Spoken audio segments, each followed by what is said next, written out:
US की president Donald Trump ने फोंदोखिबदा हौजी ओइरक्लिबा Iran अमदी USA की टेम्पोररी अमदी टेंटेटिव अरेंजमेंट अमा ओइना पीस की एग्रीमेंट असि लेनरिबनी करिगुंबा ईरान एग्रीमेंट अदुदा मखोगी ओइबा माइकेदगी पैकेटकदब खोंथांगसिंग अदु मपुंग फाना थबक ओइन उथोरक्त्रबदी मखा ताबा अनौबा मिलिटरी स्ट्राइक चथदुना बोम थादगनी हाइना अकनबु वार्निंग तौखरे वफम असी G7 समिट की नकल वा nganglदुना डोनाल्ड ट्रम्प ने फोंदोखिबनी हौजी पुखलक्लिबा यानबसी मेमोरेंडम ऑफ अंडरस्टैंडिंग ने अनौबा अरेप सेटलमेंट अमदी ओइद्री मरम मदुना करिगुंबा ईरान न मखोगी माइकेदगी हाइरिबु वरेप लौखिबसिंग अदु मपुंग फाना पांगथोरक्त्रबदी मखा ताब स्ट्राइकिंग चथरकनी हाइना अकनबु वार्निंग अदु पिखिबनी मियामदा लीक ओइरकपा ड्राफ्ट एग्रीमेंट अमना स्टेट ऑफ हॉर्मुज हांगदोक्तुना ईरान मखोगी ओइबा थाव मिरमदा अथिंगबा अमति याउदना योनबगी मतंग फोंदोरकपा अदुगी मतुंगदा हाइरिबो फमसी डोनाल्ड ट्रम्प ने फोंदोखिबनी लेबाक अनिगी दिल अदु ngasi इराय निमिता स्विट्जरलैंड की जिनेवादा खुदिक पिनगदौरिबनी दिल असिग अकुपा कांगोसिंग अदु हौजी यामना कुपना मखातान खननीनरी था कया चुपना डिप्लोमेटिक की ओइबा खोंथांगसिंग लखतुना लाल असि लोसिनना बखोटनाबदा USA इजराइल अमदी ईरान की मिट कया सक यारी USA न ngasi इराय निमिता यानबा प्रोकदौरिबा खोंथांग असिना मफम मदुगी तंगदु लेताबा फिबम अमा लेहनबा अमदी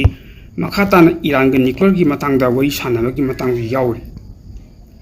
ईरान के ऑफिशियल सिंह ममांग फोंदोखिबदा अरोइब अमदी अरेप अमा यानब लेथि हाइना हंजिल हंजिल फोंदोकपदि लेख्रबनी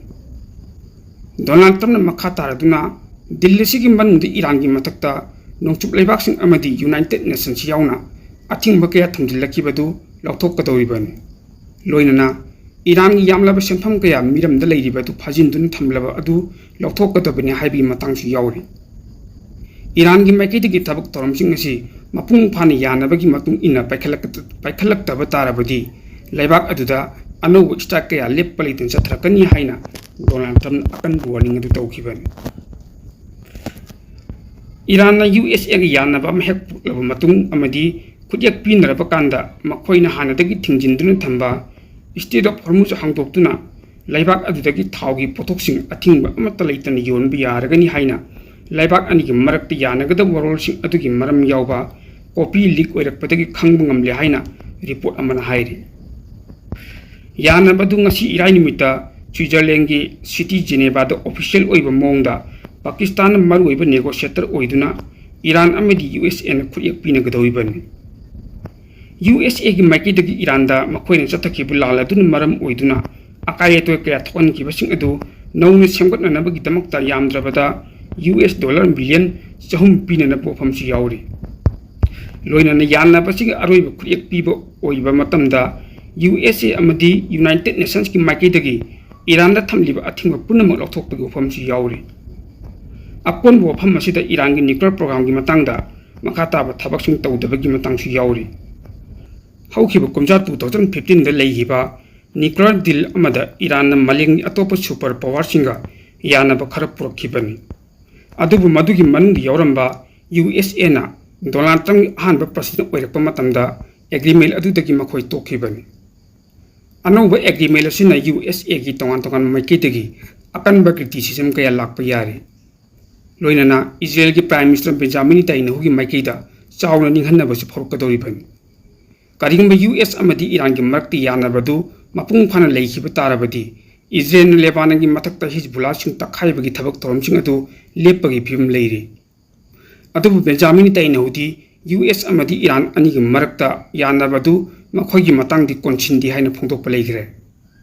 हौजी US अमदी ईरान यानगदौरिबा अहानबा खोंथांग असि नुमित हुमफुनी की ओइबा सीजफायर न ओइरी मदुगी मनुंगदा अरोइबा यानबदु पुरकदौरिबनी हाइना पाउगी सोर्स असिनि मखा तारी इजराइल की प्राइम मिनिस्टर बेंजामिन नेतन्याहूना हौखिबा चहिदा US की प्रेसिडेंट डोनाल्ड ट्रम्पबु व्हाइट हाउस दा इजराइल की ख्वाइदगी अफबा मरुप अमनी हाइना फोंदोखरबनी अदुबु USA न ईरान गा लालोसिनबगी मतंगदा यानबा पुरकपगी खुदियक पिनबा फावबगी वफम लाक्पा मतमदा बेंजामिन नेतन्याहू की माइकेदगी डोनाल्ड ट्रम्प मरुप ओइबगी थाजनबा अमदी इकाई खुमनबदु कदाई फावबा लेबगी हाइना चंगिंग अमा लाक्ली डोनाल्ड ट्रम्प न ईरान गा यानगदौरिबा वफमसिंग असिगी मनुंगदा इजराइल न लेबानन दा लेइबा ईरान न सौगटपा हिजबुल्लाह सिंग मथक्ता चथरिबा attack अदुगी मतंगदा Donald Trump henmalle haibu hai miyama mangdu sizinnakiba aduna lusingba anigi marakta maruk mapang oibagi mai edu thaptorakpagi mami ama chauna tare madudasu natana Donald Trump phongtokpada mahak yaudravadi Israel leiroi haibu wafamsu phongtokibani masita natana Benjamin Netanyahu angawbani haibu wafam phawba phongtokpa leiki ngasi phawbada Benjamin Netanyahu na paikhatliba Hezbollah takhaibagi thabak thoramsing asigi mayokta Donald Trump na miyamda phongna ikaiba piba amadi chaiba thangbagi wafamsing asi kanamata phongtokpa leikidribani Donald Trump na Iran gi yamna akanba mongda lalo sinana bu hotni asida Iran na thamlakpa wafamsing Israel na Lebanon gi matakta Hezbollah sing takhaibagi namada misam kayama hatpa leikrabani karigumba thabak asi amuka na chathanba yaroi haina Iran na thangalakpa wafamsing dasi yauri maram maduna Donald Trump na Israel gi Prime Minister Benjamin Netanyahu da mahaki oiba chathariba tongan thabak thawngsing adu lepnanaba khanganbasu leikrabani adubu Israel nadi hairi wafamsing adu thawai wawai dabagi mawongda Lebanon di attack chathaba leptri Donald Trump na makha takibadagi mahaki maikaidagi Israel gi damakta yamna hotnari maram maduna Israel gi maikaidagi Benjamin Netanyahu na Lebanon da chathariba attack sing adu tokadabani haibu wafam thamlakhibani USA da laiba miyamna Donald Trump gi maikaidagi Iran gi mayokta chathariba lalasi yaningdaba kaya phongdoknaktuna popular oiba hantar ibani maram maduna lalasi lepnanaba thabak chathabada ayetpa amata leitanabagi damakta Donald Trump hotnaribasida Benjamin Netanyahu bu yelaktanaba khangangibani haina paw asin makhata US amadi Iran gi marakta tholiba unkhatnabasing pakthok thoraktuna anaubu lalam oirakibadu losinanabu hotnabada Pakistan lawkiba thawdangsing adu China na thagatpa phongdokre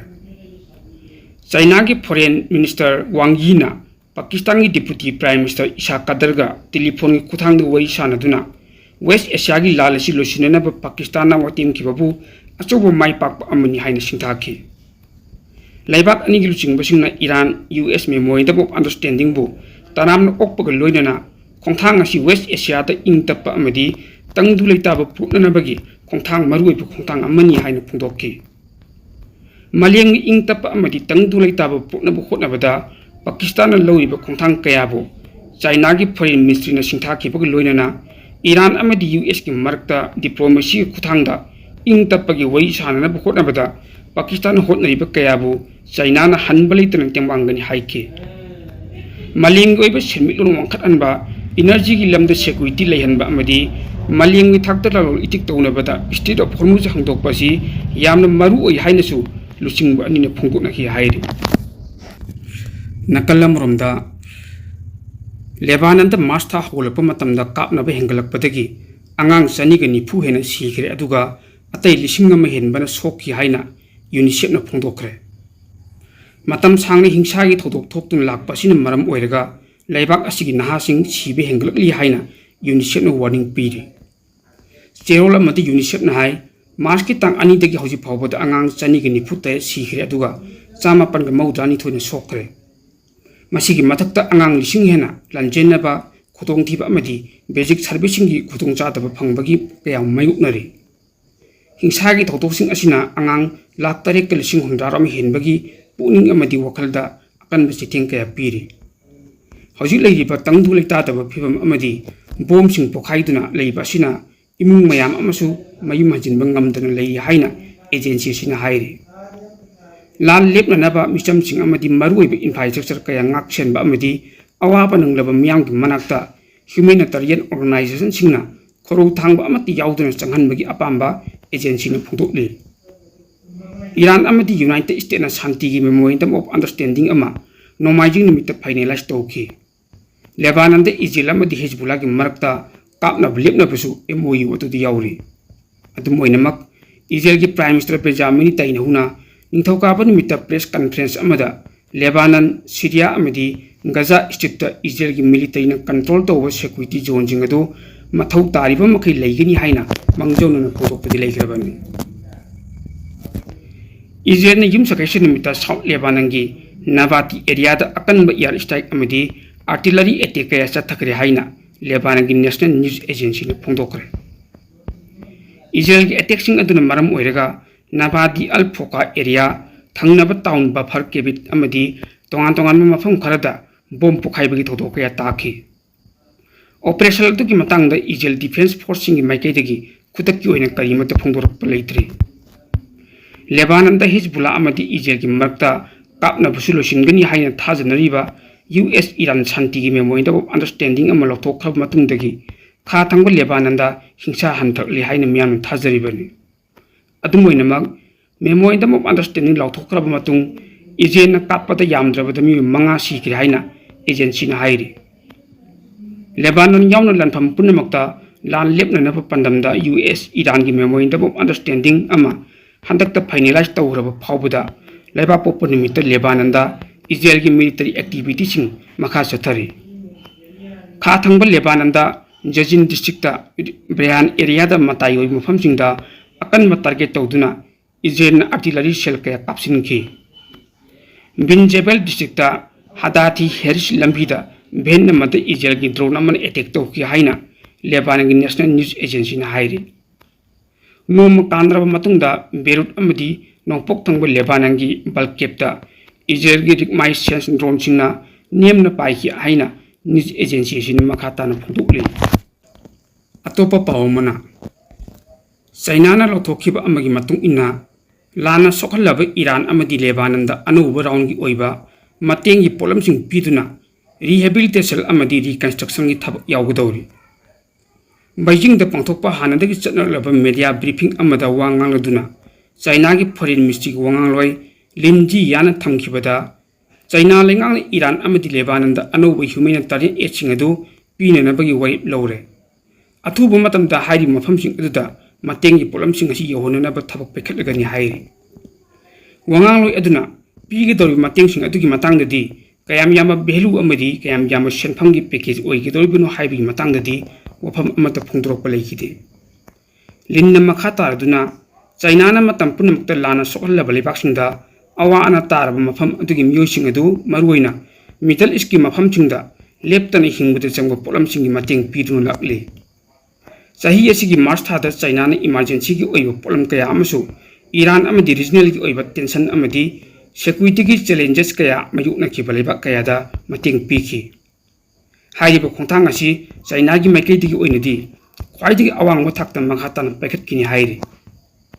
Iran da elementary school lama USA na bong attack ta sokan kiba amadi hat kiba thodo aduga mari leinana China na emergency gi oiba mateng US dollar lakh anirom oigedaba problem sing mateng pangkhe